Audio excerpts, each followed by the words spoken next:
Hey, happy Wednesday, February 20th. So, today I am beginning the project of removing this compartment from this side of the bus because I found out why it has this wiggliness to it. I don't think I'll be able to show you very easily, but let me crawl under here. All right. Yeah, it's too dark, but barely visible. Right there is a band of steel. It's cracked at the top. It was really a poor way of securing this box. It should have been secured from the back. Securing it so close to the front side, there's so much leverage. So the bracket is broke loose up at the top on both sides. So rather than trying to fix it, because I never liked this thing anyway, I decided I'm just going to replace it. So I ordered a new compartment for it. It's a 30-inch wide. So it's going to go from pretty much, it's going to be attached. So this steel bracket right here, I mean, this is serious metal right here, but this is holds the air conditioner condenser unit there, and there was another one just like that one bolted to the bottom of this that I had removed. So this is well made and super strong. So I'm going to use that to support one side of the cabinet, and then up there, I should have got my light, but there's the cross members from the floor. I'm going to span across that with a piece of angle, then come off of that in the right place to support this side of the box. So the box I got is only 18 inches deep, not 24 inches deep like those boxes. I would have liked to gotten a 24-inch deep box just for the storage, but this accumulator right here for the air conditioner is in the way. It would have to be relocated to inboard about 2 inches, which I have the room to do it, but I don't feel like dorking around with air conditioning lines and stuff. I've already did that enough, and it's just not that important to me. So I ordered an 18-inch deep box, which will clear that, and it'll give me room behind here if I want to put anything on the back side of this box. But the 30-inch width is going to go from this plate all the way to right about here someplace, and hopefully it'll squeeze right in there. So a little bit of good luck on that go a long way. So right now, the other side, when I took out these screws, this whole faceplate came off with the door, and then the box was in there welded in place. This thing won't come off. I mean, I've been pulling on it.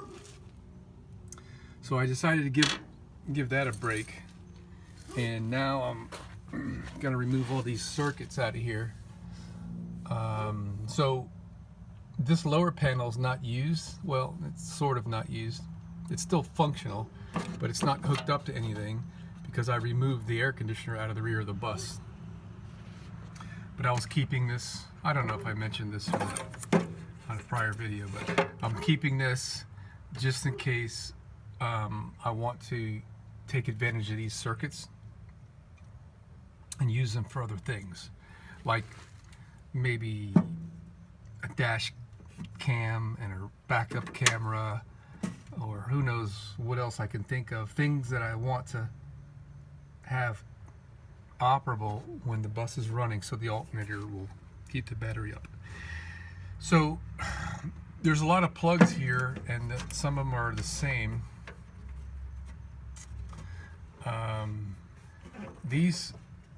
There's two of these. They come from the computer, that onboard vehicle computer.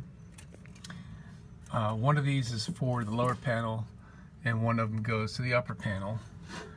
And so what I did to differentiate the two is I put a red tie wrap on this side of the plug, and on the other one, which I think is right there. No, I didn't.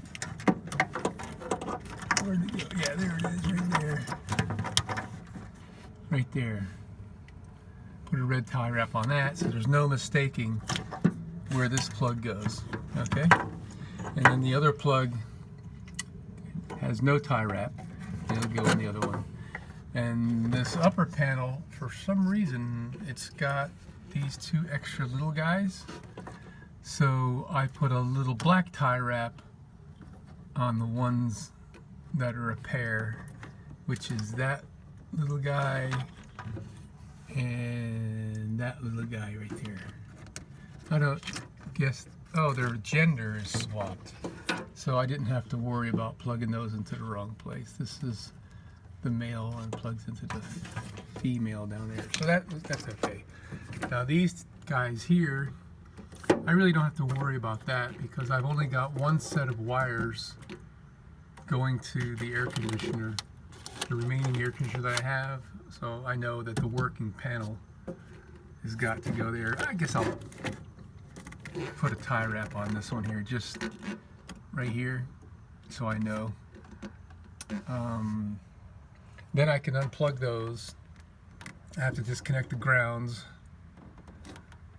there and here, and this is a ground that goes back to the condenser unit fans.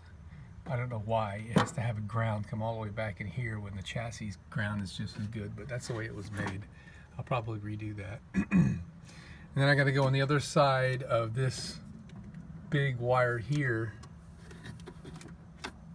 which is going to be back. Where are you? There someplace, right there. And unhook that so it doesn't have power. And then we can remove all this. I'll save this little hydraulic cylinder here because it's still in good shape. And the little bolt right here and the nut. And it looks like this bracket's removable. I'll save that. I don't know what this is for.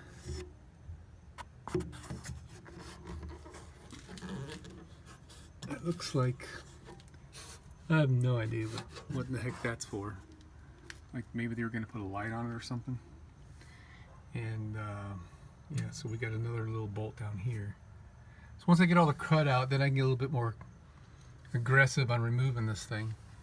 I was going to try and not remove this sheet metal on this side or this side and cut it in place where it needs to be cut.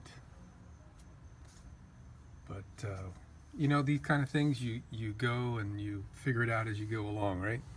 There's no plan here. There's no procedure. It's just looking for the right thing to do and doing it. So let me get started, and if I have some significant progress before it gets dark, I'll show you. All right. So I went and got the light so I could show you what's going on here.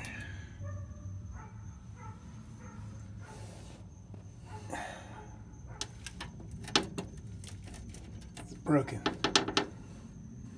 I mean, they did a great job of welding this thing all the way down there like it's doing something, but the whole thing holding this entire box is concentrated in this front section. This is all that's holding this box up. This frame right here on that piece and that. That's what should have been supported in the back. And they goofed. They didn't goof, they just didn't care. So the other side of the box looks the same. It's broken there. Alright, so I've already started to pull the wiring out here from the back of the box where those holes are. got one more to do. It was messing with me, but I thought, oh, let me get back over here and then kill the power so we don't have any sparks fly. So we got this guy here, which goes to there. It's the only cable here. It's not fused at this point and going back, so it's pretty much, this goes to the battery positive. Those are hot as a firecracker there. Well, actually, I take that back. At the other end of this, by the battery, there's a 100 and some odd amp fuse. So that's why I was not concerned about taking that fuse out. That was actually a while back. I had a accidental short while I was dorking around with the battery charger. I shorted 2 posts, the positive to the ground, and it blew a fuse back there by the battery that supplies power to the dash. So I just took this fuse.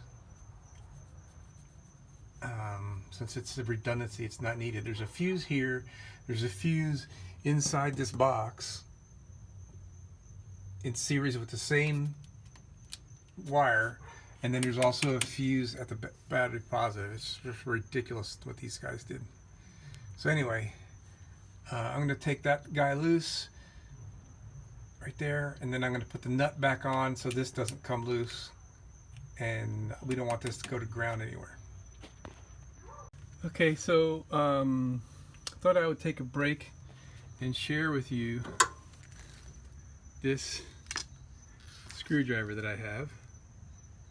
I guess that's like 20 inches long overall. It's a Mac, good quality screwdriver, not chrome plated, which is my favorite, because when the chrome, where's my light out here? Here you go.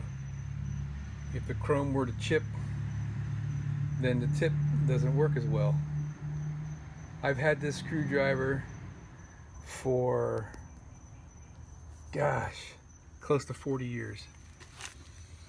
So what's great about this thing, man, working on ceiling fans, all kinds of stuff in the house, it's amazing how much value there is in having a really long screwdriver, besides being able to reach what you're doing.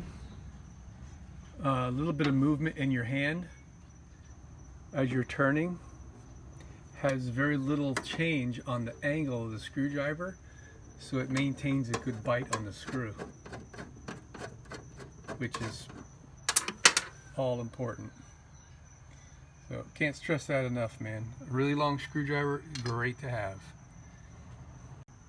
Alright, so this is about as much as I'm going to get done tonight. I don't know, what time is it? It's only 7.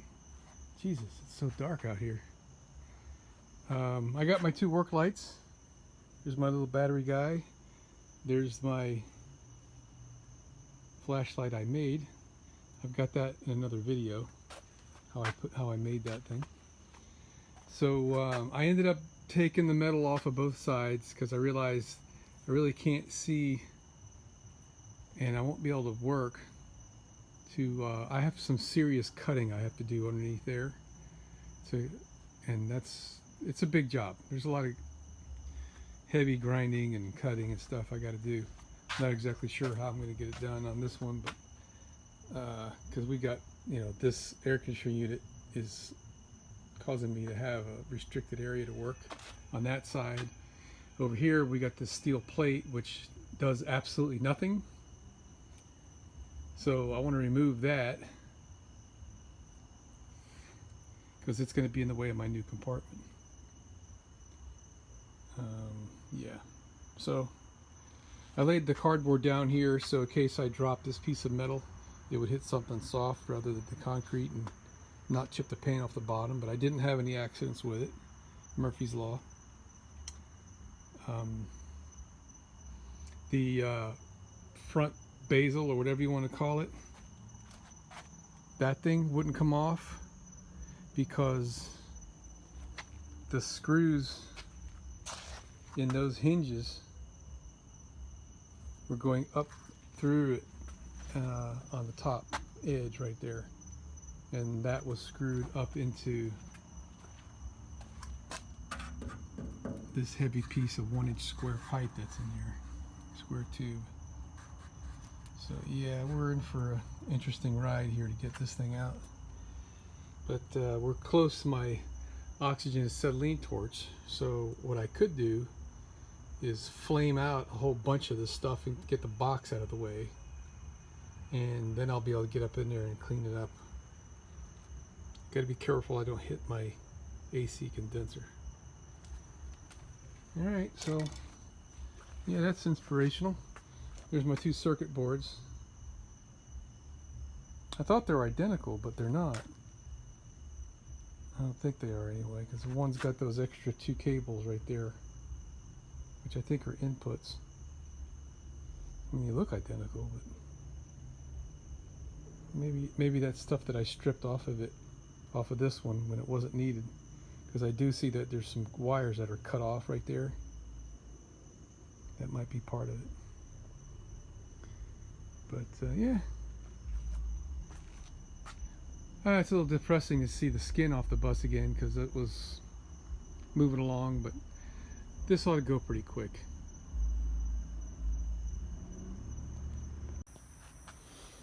Alright, I put another hour in because this is something I wanted to do for quite some time.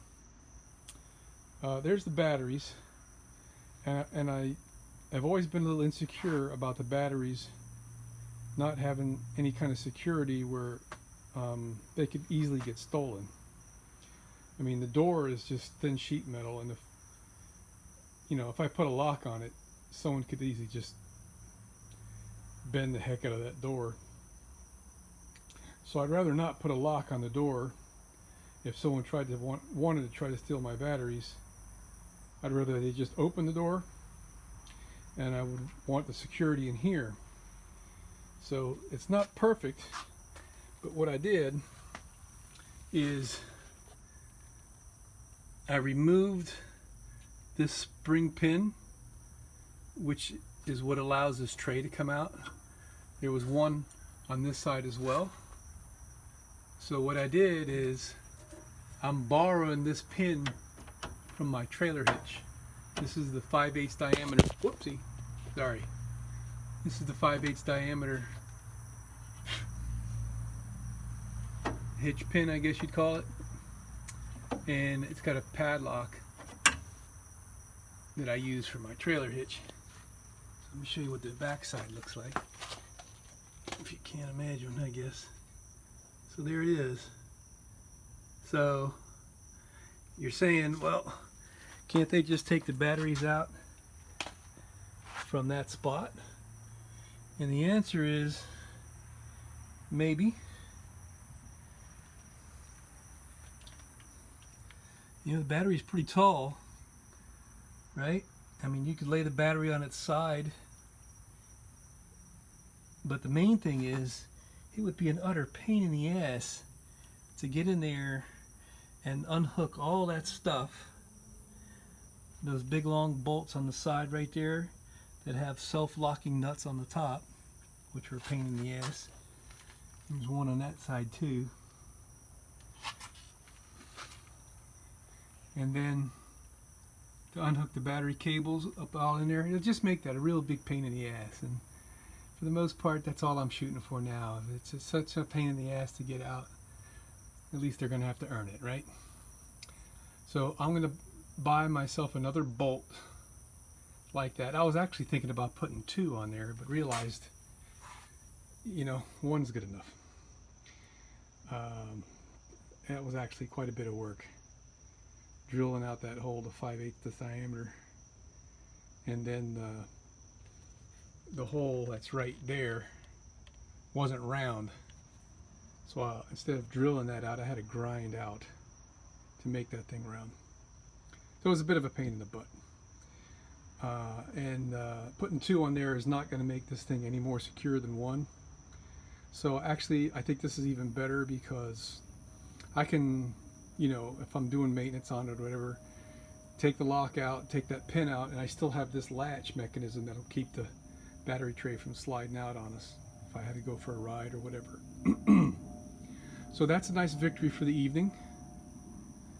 I've got everything out of here.